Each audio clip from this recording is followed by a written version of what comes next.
The air in Blackwood Creek 1902 hung thick with the scent of coal dust and a silence that felt wrong.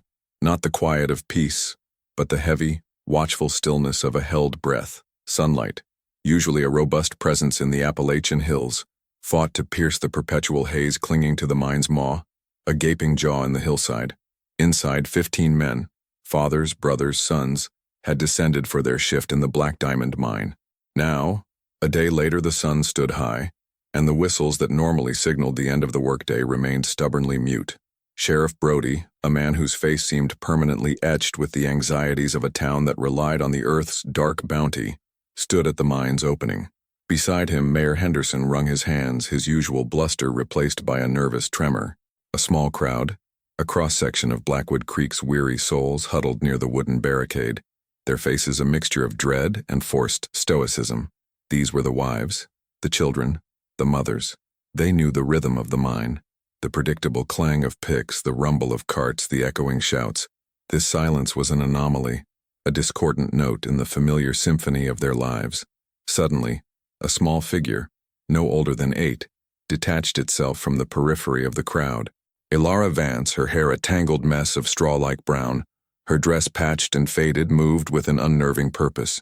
Her eyes, a startlingly clear blue, were fixed not on the mine's entrance, but on a patch of barren earth a few yards away. She stopped, her small body quivering, and pointed a dirt-stained finger. "They aren't breathing," she whispered, her voice barely audible above the restless murmur of the onlookers. "It's the gas. And the rock. It fell. All of it." Sheriff Brody, his brow furrowed, waved her away. "Go home, Elara, your mother's waiting." But Elara didn't move. She took another step, her gaze unwavering. "And Silas is crying. He's calling for his little Mary. He said he saw the light go out." A collective gasp rippled through the crowd. Silas Blackwood was one of the 15. His youngest daughter, Mary, had died of consumption the previous winter. The detail, the specific grief, was too much. Mayor Henderson paled, his gaze flicking between the child and the silent mine. Then from the shadows of the timbered mine entrance, a solitary figure emerged. It was old Hemlock, the mine's oldest and most reclusive foreman, his face a map of hardship and suspicion. He squinted at Elara, his lips curling into a grimace. "That girl's got the devil in her eyes," he rasped, his voice like grinding stone. "Always has, filling heads with nonsense." But as Hemlock spoke, a low guttural moan, almost a sigh, seemed to emanate from the very earth beneath their feet. It was a sound that sent shivers down spines, a sound that suggested not just absence, but an active, malevolent presence.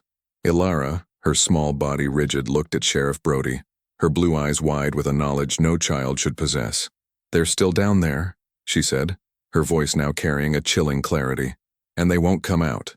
Not ever." The silence that followed was heavier than before, punctuated only by the distant cry of a hawk, a sound that seemed to mock the stillness of the Black Diamond mine. The families waited, their hopes dwindling with each passing moment. But Elara's words, and that strange groan from the earth, had planted the seed of a different kind of dread. What had truly happened in the darkness, and why did this child, this innocent, seem to know the answer to a question no one had yet dared to ask? Dust danced in the shafts of light that sliced through the mine shaft's gloom, a silent testament to the quiet that had settled like a shroud. In the cramped foreman's office, Sheriff Brody squinted at the faded logbook, its pages brittle with age. Beside him, Elias Thorne, his face a map of a life spent wrestling with the earth, pointed a calloused finger at a date scrawled in an unknown hand, October 17th, 1902. "That was the day, Sheriff. 15 men went down, and only the mountain came back." Brody grunted, the smell of stale tobacco and damp wool hanging heavy in the air. He'd heard the whispers, the hushed tales passed down through generations of miners, stories of a singing cave and a breath from the deep that claimed lives. But this book, unearthed from the foundations of the old smelter office, spoke of something more concrete, more sinister. The entries preceding that day were meticulous: payroll, equipment checks, shift assignments. Then a sudden jarring silence, broken only by sparse cryptic notes that followed. "Mine unstable. Suspected gas pocket. All personnel accounted for. Unofficially." Elias shifted, his gaze fixed on Brody. "Unofficially. What does that mean, Sheriff?" "They're gone. Vanished." The company men. They said it was a cave-in, a tragic accident. But old Silas, he was there the day before checking the supports, said they were solid as a preacher's promise. Brody turned a page, his brow furrowed. Silas died a few years later, didn't he? Fell from a ladder, they said. Elias's eyes narrowed, a flicker of suspicion igniting. Fell, or was pushed. Silas knew things about that mine. He used to talk about the whispers, the way the very air seemed to hum with a low, sad tune before a shift went wrong. He paused, his voice dropping to a near whisper. He told me once, just before he fell, that the mountain didn't just take those men. It called them to something. Brody tapped the book. The company report lists the cause as spontaneous combustion of coal dust. No survivors, no bodies recovered. Standard procedure, they said. Seal the shaft to prevent further collapses. But Silas's notes, they suggest something else. A deliberate act? A cover-up? He looked at Elias, a new urgency in his gaze. This singing cave, you mentioned. Where is it? Elias gestured vaguely towards the mine's somber main shaft entrance. Deep, deeper than any of them dared to go after that day. They say the air down there tastes like regret. Brody ran a hand over his chin, the scrape of his beard a counterpoint to the silence. The official record was a clean, sterile explanation, but the unofficial one, whispered in taverns and etched in the faded ink of a forgotten logbook, spoke of a haunting, a mystery buried alive. He closed the book with a decisive snap. There's more to this than a cave-in, Elias, and I intend to find out what. As he spoke, a faint, almost imperceptible hum seemed to emanate from the very earth beneath them, a sound that prickled the hairs on the back of his neck. It wasn't the wind. It was something else, something ancient and waiting. The oppressive August heat hung heavy over the coal town of Blackwood Creek, a suffocating blanket mirroring the secrets buried deep beneath its surface. For weeks, Sheriff Brody had meticulously scoured the town's decades-old records, his usually jovial demeanor replaced by a grim, focused intensity. He was chasing whispers, fragments of conversations overheard in dimly lit taverns, and the unsettling, almost prophetic pronouncements of young Clara Jenkins. Clara, a mere 10 years old, possessed an uncanny knack for perceiving past events, her innocent eyes often clouded by visions of tragedy. Her latest obsession was the 1902 Blackwood mine disaster, an event officially attributed to a catastrophic gas explosion that claimed the lives of 15 miners, including her own great-grandfather, Silas. The town, and even the official historical accounts, treated it as a tragic accident, a natural hazard of the dangerous profession. But Clara's fragmented whispers spoke of something far more sinister, a deliberate act, an inside betrayal. Brody, a man of logic and order, initially dismissed her ramblings as the fanciful musings of a child exposed to too many ghost stories. However, the sheer consistency of her visions, the disturbing details she provided, names of men not present at the time of the official explosion, the location of a hidden tunnel, the description of a specific tool used unnaturally, began to chip away at his skepticism. He found himself drawn to the old mine, a gaping maw in the hillside, its entrance boarded up, a tombstone for the town's lost souls. His investigation led him to the decaying remnants of miners' homes, dusty attics, and forgotten family Bibles.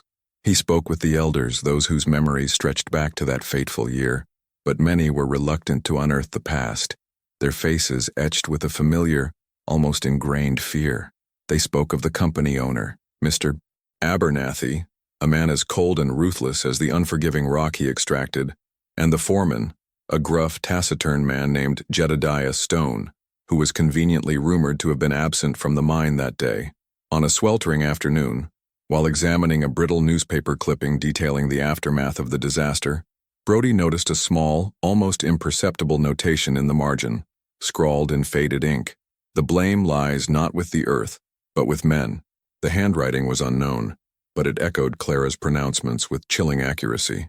He knew he was on the cusp of something significant, something that would shatter Blackwood Creek's carefully constructed peace. He decided to revisit Clara, hoping her innocent mind held the key to unlocking the secrets the town had desperately tried to bury. As he walked towards her small, worn-out cabin, a sudden, violent gust of wind whipped through the usually calm air, extinguishing the single lamp on his desk back in the sheriff's office, plunging it into unnatural darkness. Dust settled on the unearthed artifacts, each grain a testament to oblivion. Reverend Elias Thorne, his hands still grimy from excavation, held the tarnished silver locket. It was identical to the one young Sarah had described, even the faint scratch near the clasp. He traced the inscription, a single faded initial, A, not the E he'd expected for Eleanor Vance, the missing wife, but A. A chill, unrelated to the damp mine shaft air, crawled up his spine.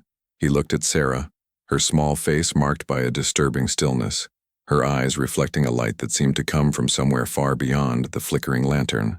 She had spoken of a whispered argument, a desperate plea, and then silence.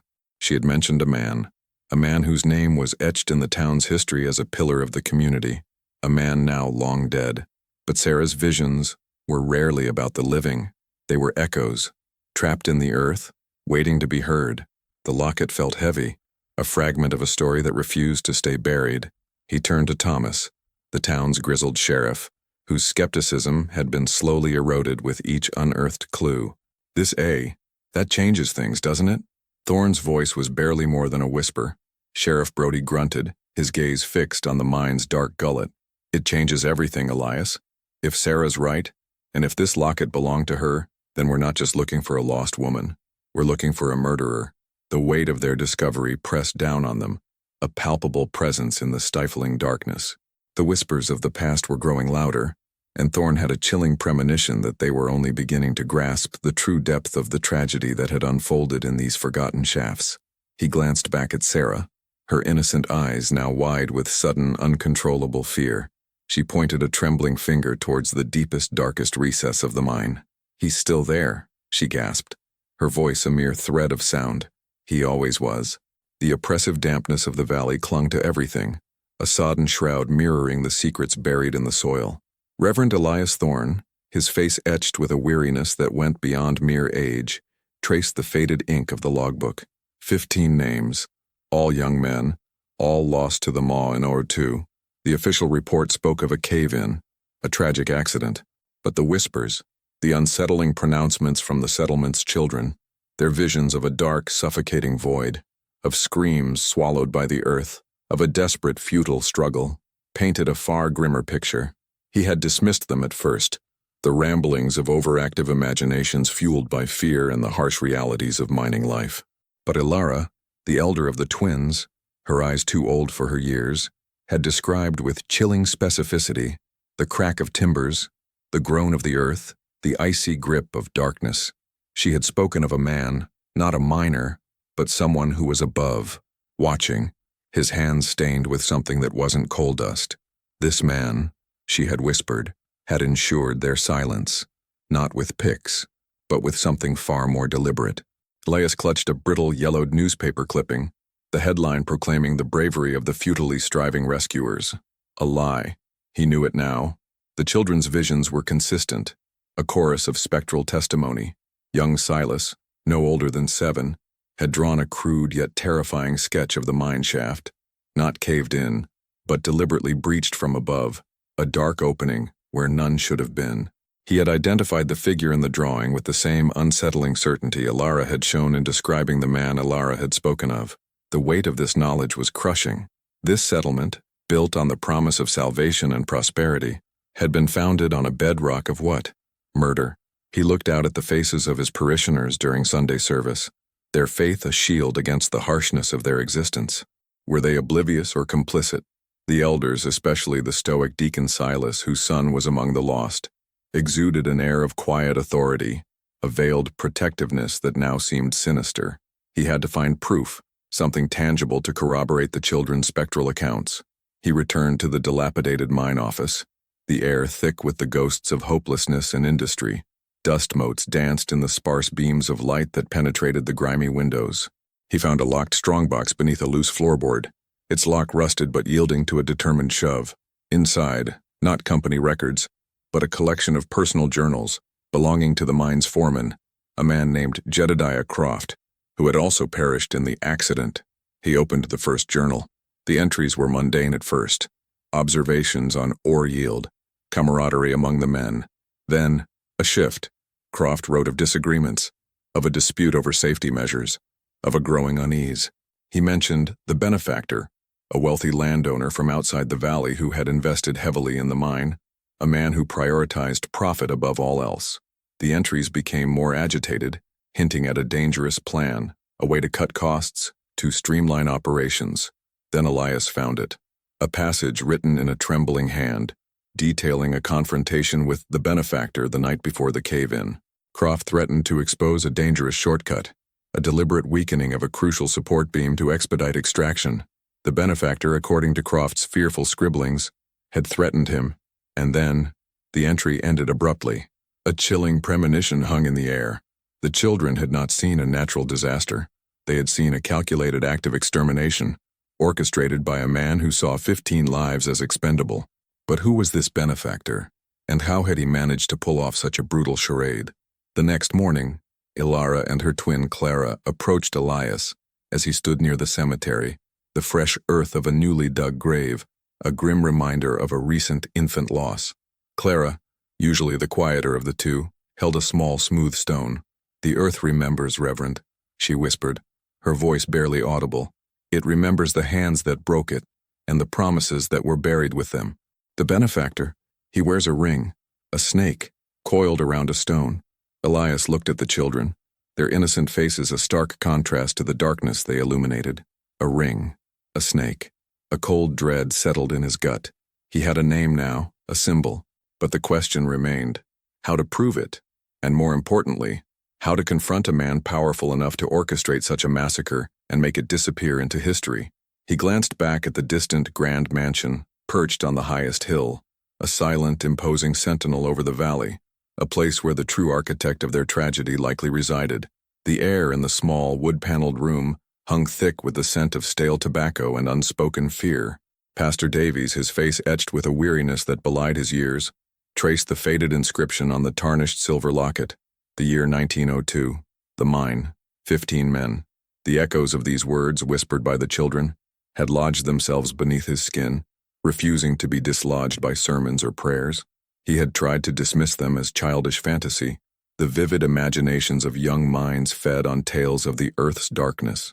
But the details, the unnatural specificity of their descriptions, the chilling certainty in their young voices as they spoke of the collapsed tunnel, of the trapped men, of the desperate, inaudible pleas, it gnawed at him.